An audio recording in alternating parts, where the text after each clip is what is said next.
Hey Noblesville, it's Mayor Chris Jensen coming to you from City Hall on this Friday, September 9th, my brother-in-law Doug's birthday. Happy birthday, Doug, over in Ohio.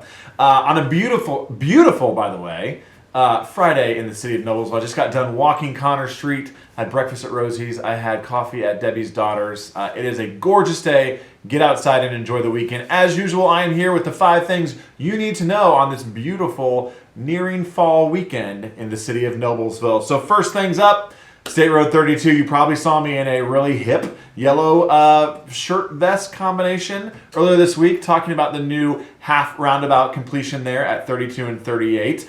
We have opened with our friends at NDOT. This is technically a state project. Opened the southern end of that roundabout now, so you saw a traffic pattern shift there onto the south end, the newly paved, smooth roundabout. What that means now is for the next 60 days, the northern half of that project will be the focus. So you're going to see some lane restrictions. 38 is going to be closed, entering IR off of 32. Alternative routes you have there is Logan Street and also Hague Road if you need to there on the west side as well. There's going to be restricted access to our friends at Speedway.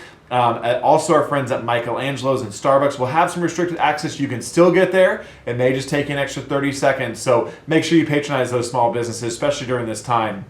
They have been incredible partners to work with. They know this is needed, but it's still a difficult time for them. So make sure that you patronize them if you can. The main entrance to Riverview Hospital is open if you are eastbound. If you are eastbound needing to get to Riverview, you can take the main entrance. If you are westbound, you'll still need to use the same entrance across from Wendy's there in John Street. All the entrances internally to Riverview are open, but again, if you are eastbound, nope. Westbound coming in, you'll want to take the John Street entrance to Riverview. If you are eastbound, you're able to go off the roundabout there to the main entrance. Lots of hand motions there today for you. So again, a little extra time. It's going to be great. 2 more months to go, folks, and we'll get that full roundabout open there as we try to increase and improve east to west mobility in the city of Noblesville.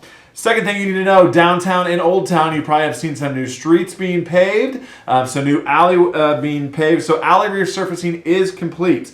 And street resurfacing in Old Town, east of 10th Street, that's south, east of 10th Street, is taking place this week. Next week, Old Town west of 10th Street, boom, nailed it, will be milled and paved. So we're looking at Maple Avenue and Cherry Street. It's actually Maple Street. Didn't we have this debate a little while ago? Maple Street and Cherry Street, boom, on the fly correction. Between 8th and 10th Street, we'll be focused on 8th Street between Connor and Mulberry, 9th Street between Connor and Cherry Street. It'll take approximately 3 to 4 days to complete, weather permitting. There'll be some no parking signs along that area. So again, just bear with us trying to improve our downtown streets. Our wonderful historic downtown has wonderful historic infrastructure. We're trying to make that better for all the residents and the visitors into our beautiful old town. So just bear with us the next couple of weeks as we go through some new street resurfacing all throughout Old Town and downtown Noblesville.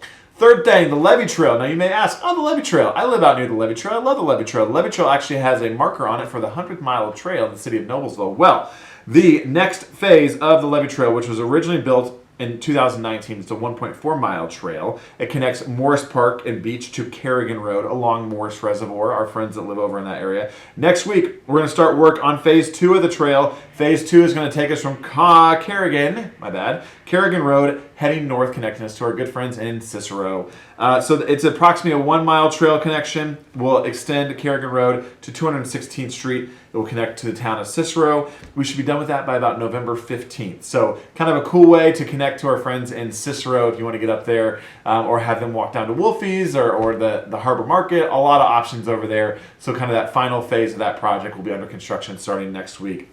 Fourth thing you need to know, Federal Hill Commons, our good friends down there are still plugging along this summer with some great events. The last Movies in the Park screening will be at dusk tonight at Federal Hill Commons. They're going to be showing our good friend Paul Rudd. It's not really a friend of mine, but I've always thought we'd be good friends. Ghostbusters Afterlife. So go see my friend Paul Rudd in Ghostbusters Afterlife. Saturday night, Federal Hill will, quote, take it easy as they welcome the Eagles project. and tunes as part of the Concert in the Commons series. So there's a lot going on in Federal Hill Commons tonight. Remember, plenty of parking available. The exact same number of spaces are available in downtown at Federal Hill, just on the other side of Wendy's there. So leave yourself an extra 7 seconds to walk that distance and get yourself a parking spot there in Federal Hill Commons and go enjoy that event. There's nothing on the back side of that paper. There's a second page. The fifth thing you need to know, we have a new wholesale club coming to Noblesville out at Hamilton Town Center. It's BJs Wholesale Club. It's based in the Boston area. BJ's is the third largest warehouse club chain in the country. I feel like we're talking in tongues here. It's like Sam's Club and Costco, a wholesale club here. So it opened its first location in 1984 and now operates warehouse-style stores in 17 states, mostly in the eastern United States. They sell grocery, general merchandise, and gas. Noblesville will be its first location in Indiana with a 104,000 square foot building and gas station. The Fuel Center opens on Monday, September 12th. And the store opens officially Friday, September 30th. So go out and enjoy BJ's. Welcome to town. Glad to have you in Noblesville. Those are the 5 things you need to know. I'm going to add a fifth because on Sunday is the 21st anniversary of the September 11 attacks on our country. I want to thank all those men and women who serve our country on a daily basis, who have done that in the past. Remember all those who lost their life on September 11th. Hard to believe it's 21 years since then. I remember the day well. I was a senior at Noblesville High School. It was ISEP. We actually got to go in late, so we got to actually watch it on TV. I will never forget that day in my life, and I'm sure you feel the same way if you're old enough to remember that day in our country's history. So thanks for tuning in for another edition of the Friday Five. If you have ideas that you would like to chat with, I know somebody reached out this week, my good friend Ricky. Next week, we're going to bring you some building updates in downtown to give you some updated timelines on some of the projects that are under construction. So stay tuned for that. And thanks for the recommendation, Ricky. But if you have ideas, do what Ricky did. Call me at City Hall. Email me at City Hall, cjensen@noblesville.in.us, or text me, as Ricky did, 317-509-3134 on my personal cell phone. Happy to answer and happy to help out at any point in time. Thanks for all you guys do in the community. Stay safe, Noblesville, and enjoy a gorgeous weekend.